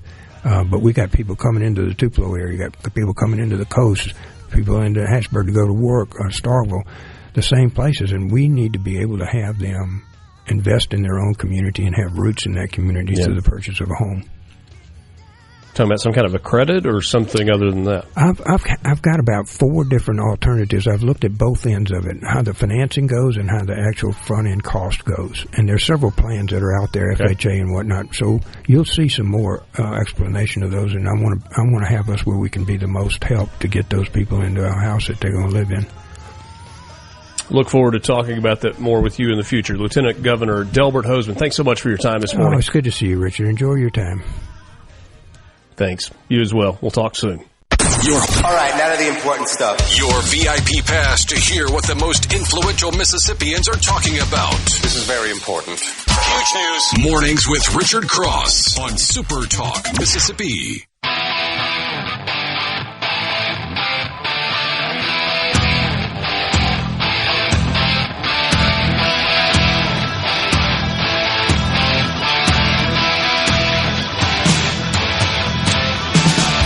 My thanks to both Christopher Green from Ohio State, law professor, formerly at Ole Miss, and also the Lieutenant Governor Delbert Hosemann for joining me this morning. We continue the conversations, though. It's Mornings with Richard Cross on Super Talk, Mississippi. The C Spire text line is open to you, 601-879-4395. If you want to jump in on the conversation, love to hear from you. The best teams know how to get even better. That's why C Spire constantly enhances their wireless, fiber, internet, and business solutions for you. Visit cspire.com today. C Spire, inspired by you. I'm excited about our next guest, who has a job that I think is cooler than most of the jobs that we have, and I certainly mean that as a compliment. Lieutenant Colonel Sean Cross is a pilot. He's part of the Hurricane Hunters, and specifically that is the 53rd Weather Reconnaissance Squadron. Lieutenant Colonel Cross, I love the last name. Good morning to you. Yeah, good morning, Richard. Thanks for having us on. I don't think we're related. If we are, it's very distant because I've never met you. I don't think so either, but it is a pleasure to visit with you this morning. Hurricane Hunters, man, we've got listeners that are so incredibly fascinated by this. I guess our larger conversation this morning is about hurricane season, and we'll get to that. But we just got to talk a little bit about what you guys do during hurricane season. We're watching the Weather Channel or local news and everybody's saying go the other way and you guys are jumping on a plane and saying, no, we're going toward the storm. We're going into the storm. It's got to be scary. I would think it's a little exhilarating. Describe the experience for us. Sure. So first off, everything we do is driven by the National Hurricane Center in Miami, Florida. They're our customer. They're in the Department of Commerce. So all the requests come from those guys down there, the forecasters. So what they're looking at these low pressure waves that are out there over the Atlantic Ocean, in the Pacific, the Gulf, wherever they are. And then they dispatch us. They put out the request for us, and within 16 hours, we can be airborne to fly in any system that's out there. It's a crew of 5 people on board the Lockheed Martin C-130J aircraft, 2 pilots, a navigator, a load master, and a weather officer. And together we work to go out and fly into the belly of the beast, as I call it. We will penetrate. If it's a full-blown hurricane already, the first time we fly it, we'll punch right through the eye wall at 10,000 feet because that's the standard millibar level that the scientists want to extract data from the storm. And we'll push right through the storm at 10,000 feet. We'll follow that pressure gradient down. The aircraft will actually descend as we're going through the eye wall because a storm is a giant low pressure area. You always hear people talk about, it came over my house, my ears started popping. Well, that's right, because the pressure's dropping. So we're following that 10,000 foot pressure altitude down, and we'll bottom out at some point. And then what we will do is we'll fix. And when I say fix the storm, I'm talking about establishing the lowest center of pressure by latitude and longitude. So we're kind of marking a spot or dropping crumbs as this large area of low pressure or this hurricane moves across the Atlantic Ocean or the Pacific Ocean, wherever it's at. And then we'll fix that. We'll drop a SON at that point. And I don't have one with me this morning, but it takes a vertical measurement of the atmosphere. So every 10 feet as it's falling towards the surface, it's taking a quick snapshot of temperature, pressure, winds, humidity, and it's giving us that location. So we're able to extract a vertical measurement from the storm. It stops transmitting data when it hits the water. And then we've got the meteorologist on board the aircraft that's also taking visual observations. We have another device that's measuring wind speed at the surface and a couple other things, dew point and stuff like that. So they'll take all of that information and what they see outside, they'll report that to the National Hurricane Center in the form of what's called a vortex data message. We're the only aircraft in the world, the only unit in the world that does this. That vortex data message goes up to satellites in space and down to the NHC in Miami, and then they will take that and build the forecast models. And that's where the cone comes from that you see. If we're not out there collecting data, then you would increase that forecast cone by about 15%. So when you start talking about should emergency managers evacuate Hancock County or Hancock and Harrison County, you can see it makes a big difference on having a very tight forecast and accurate data from inside the storm, because you're talking well over $1 million in coastline evacuation costs per mile. These guys want to get right on the ground and save the taxpayers some dollars if they can. What kind of plane are you in? It's a C-130. It's built by Lockheed Martin out of Marietta, Georgia. 4 turboprops. It's about fully loaded with fuel. We're about 155,000 pounds, somewhere right in there. It hauls 60,000 pounds of fuel. That's enough for us to stay airborne for about 13 and a half hours total. The reason, in our older aircraft, we had more fuel and we could be airborne a little bit longer, but I get this question all the time: are you in-flight refuelable? No, we're not. We can only fly with what we have on board. So, which is why our forward operating location is in St. Croix in the U.S. Virgin Islands, U.S. territory.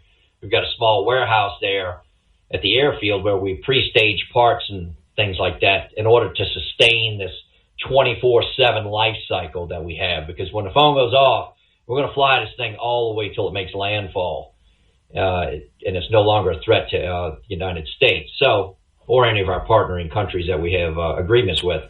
So we'll go to St. Croix. We'll pre-stage. I call this the traveling road show. We'll take 3 aircraft, about 65 people. The parts are already in position, so we can keep rolling around the clock, because that's what we do. We fly day and night, just constant. It's a constant operation. And we'll have everything we need to work there. And so when we're in St. Croix, as these waves come off of Africa, we'll start flying them at about 52.5 degrees west. So we'll fly maybe 4 hours east of St. Croix. we'll stay in the storm environment for 5 hours, and then we'll work our way back to St. Croix. So the storm's moving west, so it'd be a shorter flight to get back. So it's generally about 10 to 12 and a half. You talked about flying into the wall of the hurricane. So into that eye wall. So do you fly in, through, take your measurements out the backside, and then make a U-turn and turn around and come back through? Is that just over and over?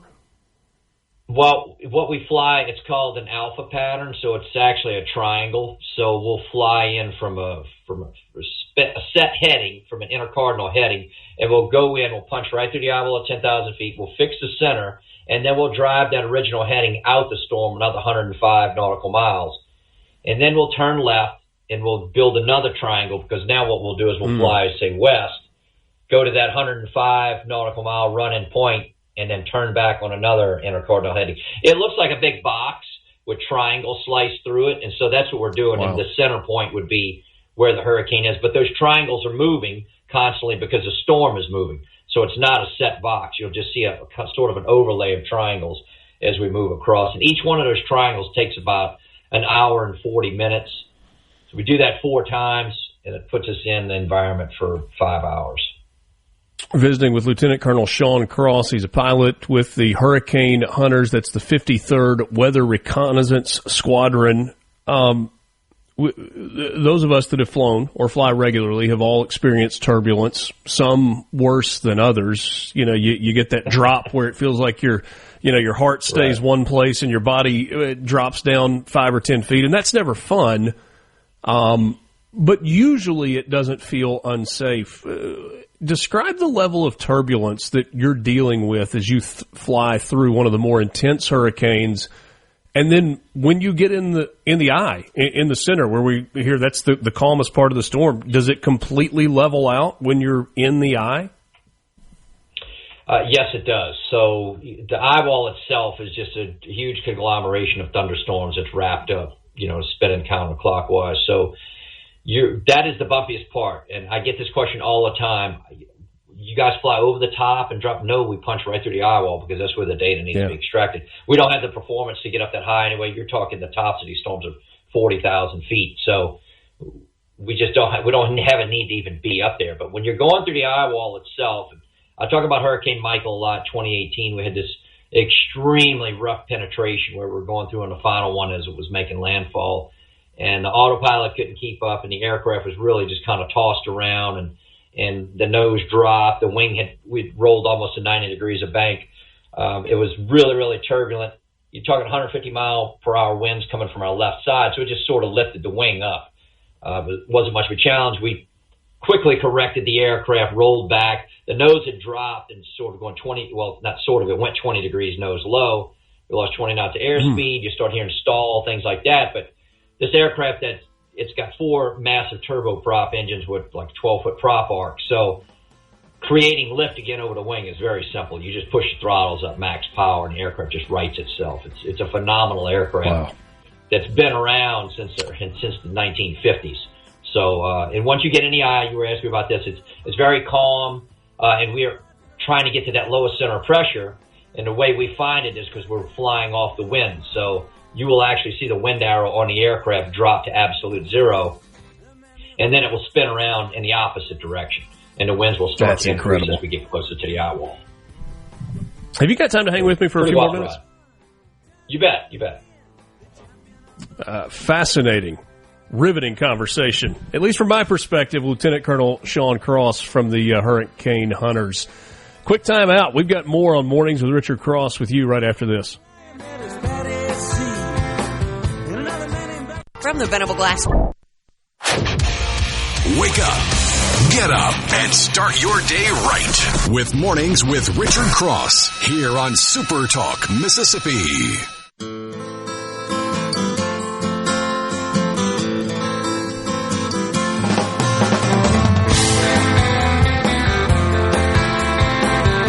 Great being with you this morning. It's Mornings with Richard Cross on Super Talk, Mississippi. Lieutenant Colonel Sean Cross is my guest. He is a pilot with the Hurricane Hunters. That's the 53rd Weather Reconnaissance Squadron.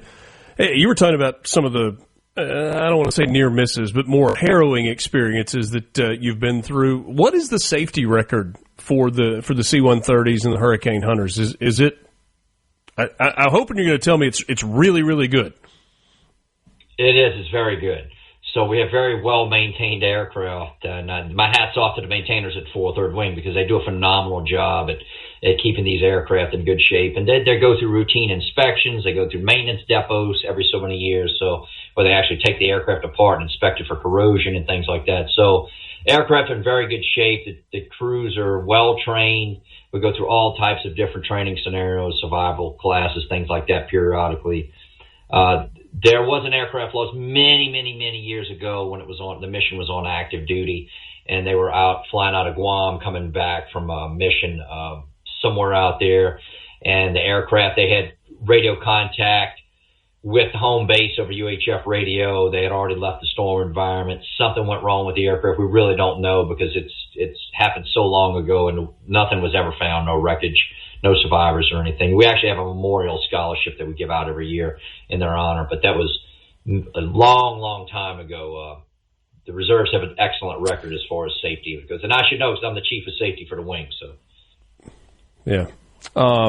I know Lance was talking big during the break, but the truth of the matter is he's scared of heights and doesn't like to fly. And so if, we're looking for a civilian passenger to kind of be able to really communicate, I feel like I might be your guy. I don't know. Does that happen from time to time? Do civilians ever travel with you? It does. We take media all the time in the storm environments because it's all about education and outreach, and we want to not only promote the unit but enhance everyone's level of awareness as to what these storms are doing and what we're doing to help everybody out there and to help get a good forecast out there because the number one cause of death in the storm it's drownings. Very rarely do you hear someone being impaled by 1x4 because they went outside in high winds. Although that does happen, it's extremely rare. But sure. Yeah. It's drownings. Everybody wants to see what's going on outside. They want to stay. They want to ride the storm out. And the reason why we lost so many people in Katrina, and this is the 20th anniversary coming up in August. I've got a lot of speaking engagements all across the coast. I'm going to be talking. I've got this really interesting 45-minute presentation that talks all about the mission, the history, and how we got there and where we are now. And anyway, it's the bigger the storm, the slower the movement, the bigger the surge. And the reason why we've had so many deaths in Katrina because of this false sense of security that's built. And the biggest false sense of security builder for Katrina was Camille. So everybody thought, oh, well, this house made it through Camille. And I always tell everybody, well, that's not necessarily going to be good for the future because if, Camille was here, Katrina was here, where's the next one going to be?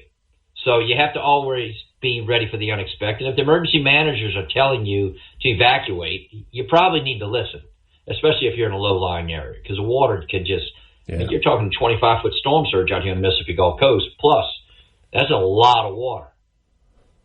Well, and it's crazy because two very different kind of storms can elicit very different kind of damage. You can have that big, slow-moving storm where you're talking about the storm surge, or you can have that Category 5 that's moving a whole lot faster with crazy wind speeds, but it gets through a whole lot faster. And so it's a different type of damage that you could be looking at in that scenario. That is correct. They all have their own unique personality. So, again, it's just you've got to listen to the experts and heed those warnings as these storms are moving. The bigger it is, slower the movement, the higher the surge is going to be. Michael was completely different from Katrina. Katrina was different from Opal in 1995, which was really my first big experience when I was a lot younger before I joined this unit. The wind damage is just horrendous when you have a Category 5 storm or Category 3 and stronger. It's just the tree damage. You got to worry about all these fallen objects and stuff. So you want to have a good plan going into the season and start getting things together now and talk with your kids and the rest of your family about what to expect and how to prepare and where we're going to go if we have to evacuate. So about this season, we know that forecasters are looking well in advance, ocean conditions, water temperatures, atmospheric conditions, I'm sure a million other things that I have no idea about in terms of saying this is what we think the upcoming storm or hurricane season is going to look like. You're privy to a lot of that data. What is the expectation? Are we now officially in hurricane season? Has it officially begun? It has. It started June 1st, so we're in it. We've already had the A and the B named storm. It was Andrea and Barry just made landfall down in the Bay of Campeche, went into Mexico as a tropical storm. Andrea, we didn't really fly because it's known as what's called a fish storm, so it wasn't going to affect land or anything like that, so we didn't even fool with it. It was really a long ways from here. So at some point, the storm season will start to pick up a little bit. As we usually get into the latter part of July, it'll start to intensify, usually going into August and September, because September 10th, 11th is right at the apex, which goes all the way out into November 30th. So that's the end of the storm season. So it is predicted. You look at the Colorado state predictions, it's above average. Generally, that's pretty much what you see every year. But again, it could be more intense. It could be less intense. You never know what Mother Nature is going to throw at us. And we may have a lot of storms, but they may not even affect the continental United States. They may turn and go out to sea. Yeah. So it's hard to say. And a lot of times it really only hits home when people are paying attention that something is going to make landfall in the United States. And that's good that they're paying attention to that. But we have been busy in the meantime flying stuff to track it as it's moving towards continental United States, and if it's going to turn out to sea and become a fish storm, as we call it, which means it's never going to affect land, it doesn't mean that we're not out there working. But as soon as we know it's not going to affect land, then we're done. Last thing for you, and I really appreciate your time this morning, Lieutenant Colonel Sean Cross with the Hurricane Hunters. He's part of the 53rd Weather Reconnaissance Squadron. Where is the point in a storm's track that's headed for the United States where you guys really pick up the chase or pick up the hunt? Is it Southern Caribbean? Is it farther south into the east of that? Because we see those storms that are sometimes way off, and we've got prediction models that say, well, it could hit the East Coast, or it could come, around the Florida Keys and slide into the Gulf of America, if you prefer, and make its way toward land. Where is the point where you guys really lock in on it and it becomes mission critical? So we'll get the call from the National Hurricane Center, and if we're in St. Croix, we'll be dispatched to St. Croix. We'll start flying it when it's 3 to 4 hours east of the islands, and we will track it from that point all the way till it makes landfall in the United States. So it could be 7, 8, 9 days. It just depends if it's moving really, really slow. And the first mission that we fly is actually called a low-level invest, where we're going to go out and investigate a broad area of low pressure and look at all 4 quadrants. We'll break it up to see if we have counterclockwise circulation at the surface. We'll fly around at 500 feet in each one of these quadrants. If it does, then we'll climb up to the higher altitude and start tracking the storm as it moves across. So it's going to be very long and grueling. One of the parts of my presentations is Hurricane Sandy back in 2012. You may remember it was like Superstorm Sandy, where it made landfall as a Category 1 on the eastern shore, on the Jersey Shore. We started flying this storm 8 days prior, when it was well south of Jamaica and all down there. So we were way down south in the Caribbean tracking this storm 24/7 for 8 days till it made landfall. I had flown that storm like 4 times, and then I was on a landfall mission. It was quite interesting to be a part of. So it could be a long, long time on the road, and if it gets to be really busy, if you've got storms back to back, we'll fly one storm and fix it and jump to the next storm all in one flight. I've done that before. So you just never know. It's really incredible stuff. Lieutenant Colonel Sean Cross, I can't tell you how much I appreciate your time this morning. I think it's an incredibly interesting topic for our audience. Wish you nothing but the best, safety, Godspeed in the missions to you and the men and women serving with you. Thank you so much. We appreciate it. And let's check back in later on in the season to see how things are going. That sounds great. Would love to do just that. Lieutenant Colonel Sean Cross with the 53rd Weather Reconnaissance Squadron. He is a pilot, part of the Hurricane Hunters. This is Mornings with Richard Cross on SuperTalk, Mississippi. My thanks to you being along for the ride this morning as well. I know we're a little heavier this morning on guests than we normally are. It's just kind of the way that it happened with a lot of stuff going. But I hope these conversations have been fascinating to you. We've got one more coming up, although he's part of the family. This isn't anything special. He's special. JT Mitchell is, but nothing out of the ordinary. We'll Take a look at the news headlines here in Mississippi. Some of the stuff that we are keeping an eye on around the country as well as we move toward the end of the 8 o'clock hour. About half an hour left with you. Mornings with Richard Cross, Super Talk Mississippi. Streaming online at supertalk.fm on the app for free. And, of course, available to you as a podcast just in case you missed anything. We're back right after this.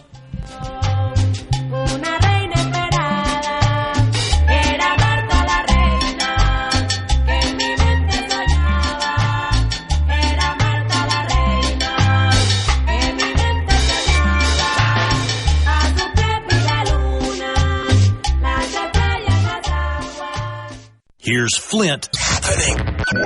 You're waking up to what's happening. Mornings with Richard Cross. Right now on Super Talk Mississippi.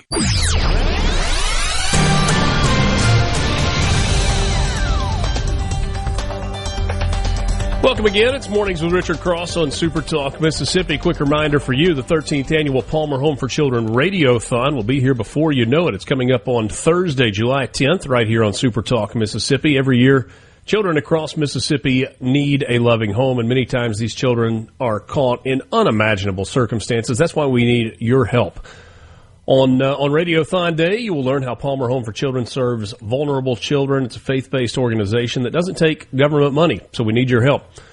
Want you to tune in and join us for the 13th annual Palmer Home for Children Radiothon. It's all happening on July 10th right here on Super Talk Mississippi. We welcome in J.T. Mitchell, who is the news director with the Super Talk Mississippi news team. I was reading Bo in Indianola's text before we came back from break on the C Spire text line, 601-879-4395. He says, I love storms. Yes, I am one of the idiots that when they say a tornado is coming, I walk out in the driveway and look up. I don't necessarily go in the driveway, but I very much go on the front porch and have had times where I just threw the rain gear on and decided I would go out and see what was going on.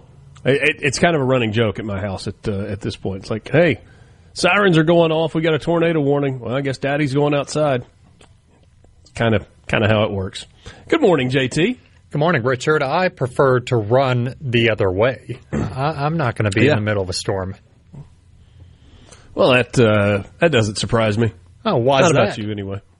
Well, I mean, you said it, not me. Oh, I'm fascinated by the hurricane hunters. The news guy, sure. I'll be behind a microphone telling people to run the other way. That's my job.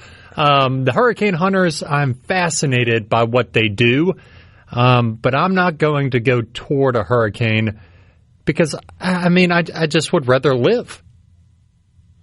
So if there is an argument about who from Super Talk Mississippi is going to tag along with them, you are just going to say, look, I know that there are people that really want to do this.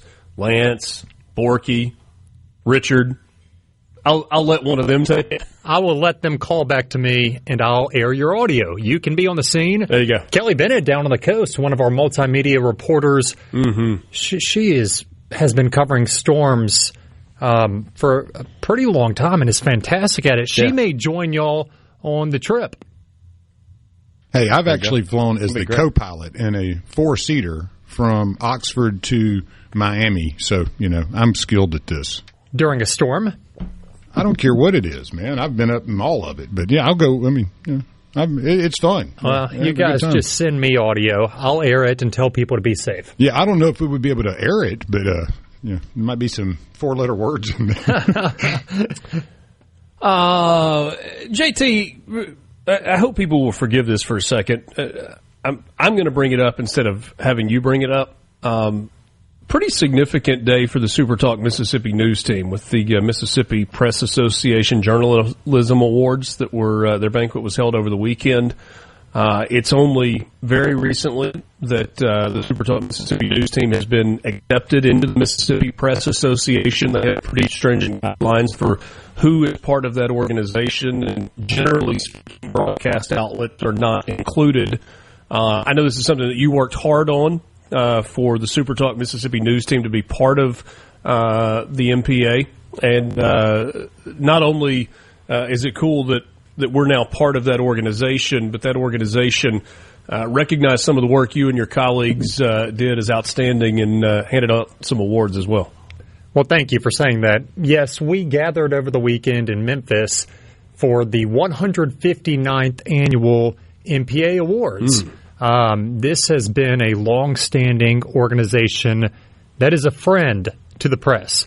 MPA has done a tremendous job supporting the press, whether that is when it comes to our First Amendment rights or at the Capitol when we need something to protect those rights to happen here in Mississippi.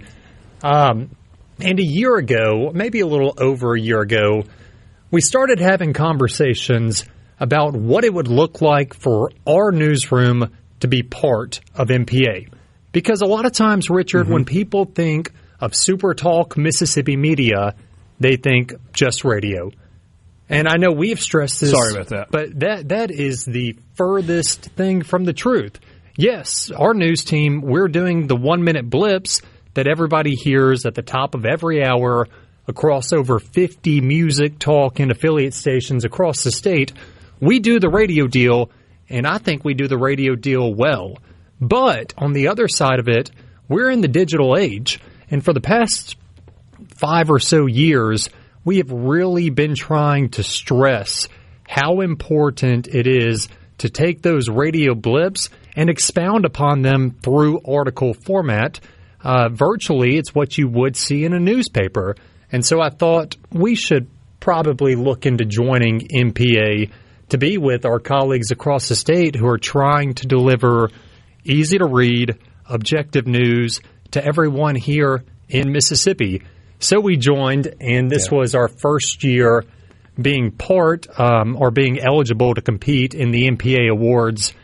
And we got our feet wet a little bit. I'm very proud of the team on how we performed. We were named top news website in the multi-day class, and we compete in Class A, which is the largest in the state, and we received a handful of individual honors in breaking news, general news, feature story, and sports feature. So, you know, this couldn't be done without the great staff we have and without readers, because if nobody's reading it, what are we doing it for? So I do want to thank everybody out there who's been supporting the newsroom here at SuperTalk. And really, it's just a great thing to see the work that these people have put in get honored. We visited with the Lieutenant Governor earlier this morning and talked about some of the laws that are going into effect tomorrow, July 1st. And we know that there are different days that some of the legislation actually goes into effect. We covered the fact that the new gas tax, the 3-cent hike, starts tomorrow. The grocery tax drops to 5% or whatever. That's what we all called it, is the grocery tax. So it goes down to 5% tomorrow as well. What else are we keeping an eye on? So you're right. The tax on groceries goes from 7 to 5 cents. Gas will go up a little bit, but it will be in excise form, so it's not going to be where you see it at the pump. Income tax, if all goes as planned and triggers are met, which they will be met, should be phased out in 15 years. Other laws that I think people need to know about, especially if you are a consumer or a seller of seafood, there's a new law going into effect that is going to require grocers, wholesalers, and restaurants to properly label exactly where their seafood and crawfish is coming from. I know that doesn't sound like a big deal. If it came from Vietnam, they have to tell you. That's right. They cannot label it as Mississippi Gulf Coast fresh. And the reason this is on the forefront of so many people's minds is because if you track the last couple years, we have seen multiple guilty verdicts of people lying about where the seafood is coming from. You may be eating at a restaurant and they say, oh, yeah, this was caught 20 miles out. Well, in theory, it was delivered from Vietnam. That is not every restaurant, I will say that. But this is a big deal, and it's just transparency. It's shining some more sunlight into what consumers should be able to already know. And so that's a big deal. And I know that the Department of Agriculture and Commerce, Department of Marine Resources, they're already doing training sessions with these grocers, wholesalers, and restaurants on how to do this, where to label it on the menu, etc. It should be a pretty seamless process because we already have something similar, and that's with the whole catfish deal. Mississippi produces 50% of the nation's catfish, but you have to label that. And so it's similar. Another law that I think could be really in every single community, it could be utilized. It's up to the municipalities to do it. But beginning tomorrow, municipalities will be able to decide if they want to enforce or not a permit for panhandlers. It cannot be more than $25. There will also be hours on this permit process. And so the basis of it is, yes, they are charging something for panhandling, but more so is it's a public safety effort where if these people go through the permit process, they can't be on certain roadways. They can't be on certain roadways during certain hours. That way, if you're driving at night, there's a lesser chance that you may hit someone who's out there asking for money. There's a lesser chance that you may be aggressively approached by someone who's asking for money. And so this goes into effect. I know the city of Jackson, because I've already heard from Chief Joseph Wade, they're planning to enforce, and other cities are going to follow suit on that. Another new law. So the local municipalities will issue the permits, and they get to decide what the permit cost is. And if you've got, I mean, you've seen it before where you've got a local cheerleader organization or basketball team or whatever that's trying to raise money at an intersection or get people to come into a car wash and they're on the street. They're going to need these permits as well. And my assumption is cities are going to certainly work with them. We'll see how they work with everybody else. We're going to continue with JT on the other side. Mornings with Richard Cross. From the Venable Glass. Waking up Mississippi. From South Haven to Scuba, it's Mornings with Richard Cross on SuperTalk Mississippi.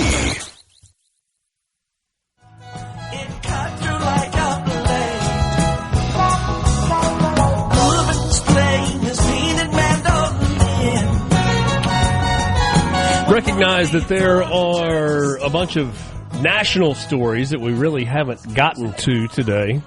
A fatwa issued on the President of the United States. We'll get perhaps more into that tomorrow. That's not a good thing, by the way.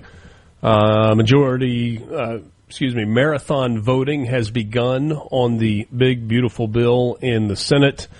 That has been quite the crazy weekend in Washington, D.C., and it's going to continue through this week. At this point, I have no idea whether they're going to hit their 4th of July deadline or not. Is it going to be out of the Senate? Is it going to be back to the House? Is the House going to accept what the Senate sends over? That is not usually the case, JT. Both sides usually like to make some tweaks and some changes, and just because the Senate sends it back to the House doesn't mean the House is going to sign off on it. That's right, and it's getting pretty sleepless over there in the Senate. I think the House is hoping to vote on whatever it looks like on Wednesday. Keyword hoping, considering July 4th is Friday, and the president would like to see it done by then.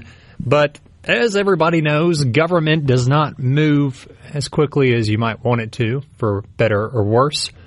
So, going back to the panhandling conversation real quick.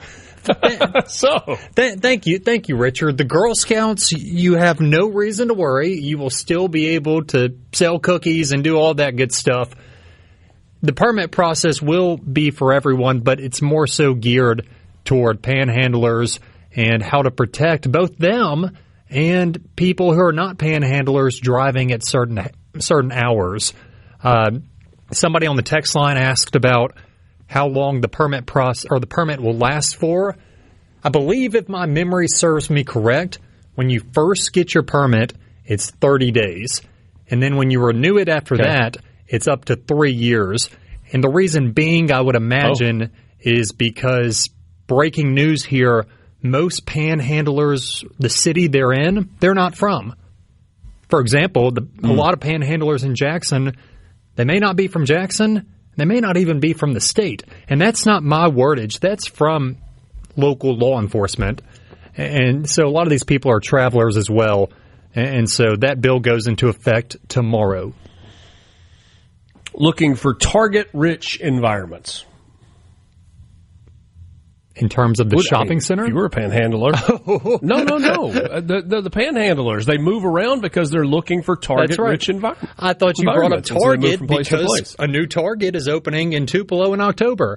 But yes, looking for target-rich environments that are busy. And there's a lot of intersections in bigger places like Jackson and Biloxi where panhandlers hang out every single day. Wild story out of, and I don't mean wild like funny wild, but a former Southern Miss student was murdered by a fellow from Tennessee, and he was put in jail and then was bonded out. And it was while he was out on bond that he committed the murder, and now the family of this young lady is suing the bond company. But in truth, there were actually two bond companies that were involved. It wasn't just a single bond company that, put up the insurance that he will, or the assurance that he will be where he's supposed to be when he's supposed to be there. Yeah, this is a terrible story. A year from this Thursday, I remember exactly where I was, where I got word that Lauren Johansson's body was found mutilated, wrapped in sheets, inside the trunk of a vehicle in a cemetery along the Gulf Coast. And I was with somebody at the time who was a Southern Miss graduate and had parallel circles to Lauren, and all they had ever heard was that she was great.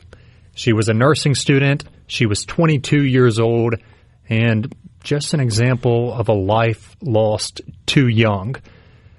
Police ended up arresting her ex-boyfriend, Bryson Rivers, for the murder, and Bryson was supposed to still be locked up when the murder happened. He had been arrested earlier in the year for kidnapping Lauren, beating her in Nashville, and was locked up. He had a bond that was reduced to $150,000 after initially being set at $250,000. And they blame it on a system error that he was allowed to leave and be untracked and allegedly cross right back into state lines and kill the woman who he probably blamed for him being behind bars. But in reality, he was arrested for beating her and kidnapping her. And so her family, they decided to file a lawsuit. As we still await the trial of Bryson Rivers, they decided to file a lawsuit against the bonding companies that allowed him to go free. That full story is at SuperTalk.fm. Interesting to see if they, it'll be interesting to see if they also choose to file against the city or the county that allowed or has admitted that the clerical error happened that allowed him to go free as well. It seems like that might be where the biggest liability exists. JT, as always, thanks. Be sure to follow the SuperTalk Mississippi news team online at supertalk.fm and on the SuperTalk Mississippi app. Lance, my thanks to you. We'll be back with you tomorrow morning just after 6 o'clock. Mornings with Richard Cross, SuperTalk Mississippi. Have a great Monday. A SuperTalk Mississippi media production.